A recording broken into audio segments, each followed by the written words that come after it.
Okay, Becky, it's time for your own custom video. It all started out with this tiny graphic of the baptismal certificate of your great grandfather? Yes. And from it, Michaela was able to take you to the matching record.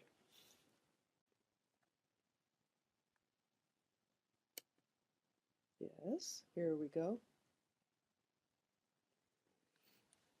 I'm just going to show you a little bit of moving around in this and relating it to the list of the previous generation that I found. Of course, you can zoom in a bit, and it was Tomasz. He was born on the 6th of Prosinec. Prosinec is a month name. Your dad should recognize that. And Tomasz was the child's name. I believe the town is Lužnice, and this is probably a 45. This is the midwife.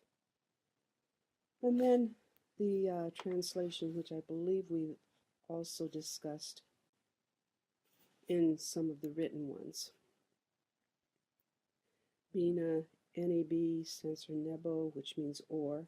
Bina or, and I cannot pronounce the name. He is a chalupnik, cottager, from this town, number 45. Sin, son of Tomasz, who's also a cottager in that town. And number 37. The C with the hot check over it stands for číslo, which means number. He is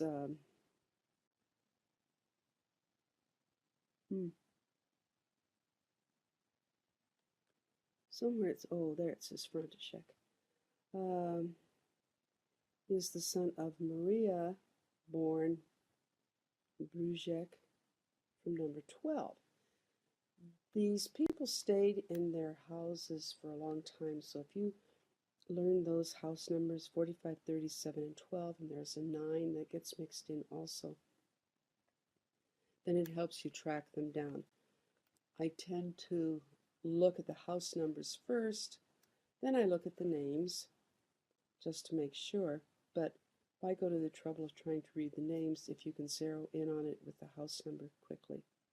It's when you go for a long time with no children, you say, oops, maybe they got a new house. But here's what I want to show you. Over here, this tab, this gives you a list of the books that are available. And in the one that I put out sometime today, where it starts with books 18, 19, 20, and 23. Well, here's the numbers of those books. So if we pick book 18, come over here and click on that. That takes us to book 18. I don't know of an easy way to get there. I just come to this thing, and actually if you go to the end by double clicking on that, I'm on 306 and I need to get back to 248.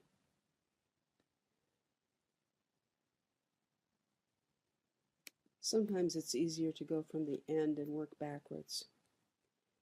And when we do that, I'm clicking on the plus sign, then I'm dragging it. And there he is. There's your František. And so there's the information.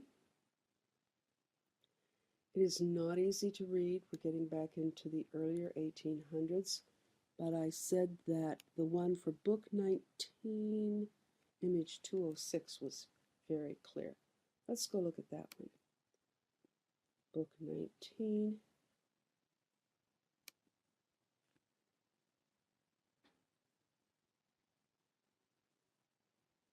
Let's go to the end. Oh, 268. That's not too far to go back. 206. In fact, this one is very nice handwriting. There. So we have Anna, who's born on the 14th of Cervenets, which is July. Cerven is June, which means kind of like red, and Cervenets is redder, hotter. The 14th in the name of that village, Lujnica, number 37. Her name is Anna. Katolick, you should be able to figure out that that's Catholic. In Czech, an NE in front of something makes it negative, so not Catholic. Then this is muž, which is male or boy, and žena. These words take different forms. There's ženich and žena, and muž and mužit, I cannot say it. But for instance, a boy, male, girl, female. So various forms you learn to recognize. Z-E-N with the object over it is girl, and you don't worry about it spelling too much. Manželský means legitimate. Remember, here's the ne in front of it, so it would be not legitimate.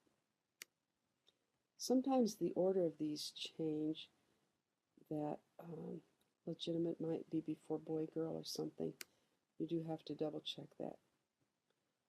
But we can see that he is Tomáš, and here they have the W's instead of the V's, which is kind of the way they spelled the name in the ship's record. But there's that word again, chlupník, in the village, son of Pavla, Paul Zwanovitz.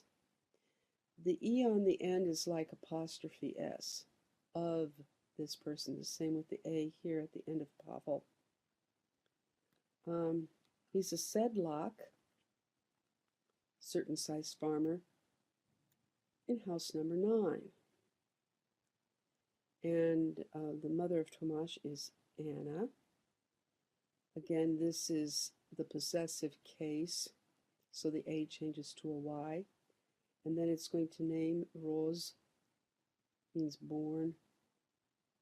Her family name, Hansel, who was also a sedlak from number 15. Now, if you've not taken a class in genealogy, you need to figure out somehow how to learn to put the data into a database. I have not yet put any of my stuff out on Ancestry or Family Search because I just want to make sure I understand what I'm doing so I don't have to redo it.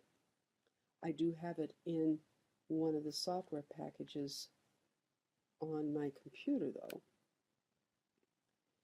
This book alone, or these 4 books, would keep you busy for a good year. Reason? I think you're related to about 15 to 20% of the people in these books.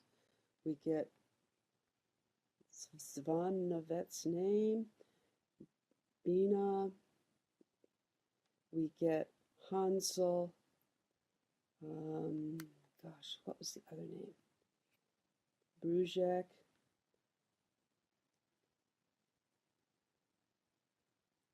and whatever her name is here. She's in a different village, though, not in these books, so we won't be able to follow her back yet. But as I look at the other people and their spouses, and we have a few illegitimates around, there are some pages where 2 of the 4 on the page were your relatives, not necessarily your direct line, but cousins. So depending on how thoroughly you want to put this stuff into a database, it could keep you busy for quite a while. So if you have any questions about how to navigate around here, feel free to ask. I am not that familiar. I am not familiar at all with this Trebon archive. Worked with it just a little bit, so other people will help you more with it. But using some of those techniques there and recognizing certain words. Oh, I should do this side. Marie Dzera is daughter. See the plus sign there? That means deceased. Although later I didn't see it, and then further on it showed up again. Deceased Michael Brujek, who's a Sedlock in house number 12. And his deceased, she's a daughter of the deceased mother, Katarzyna, born this name, which I've never heard of, from a different village. This looks like Vesely, but that looks like a question mark to me. So it's like anything else, we just have to put the pieces together.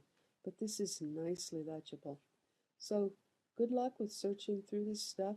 You are now back a couple of generations because this Tomasz is not the same as your great-grandfather Tomasz. You have your grandmother Marie, and then her father, oh, who was her father?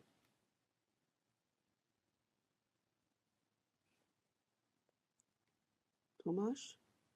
Then Tomasz's father was František, František's father was Tomasz, and then his father was Pavel. So with the duplication of names, yes, we all still get mixed up with them once in a while. But we have taken you back 4 generations in just a day or two. Bye-bye.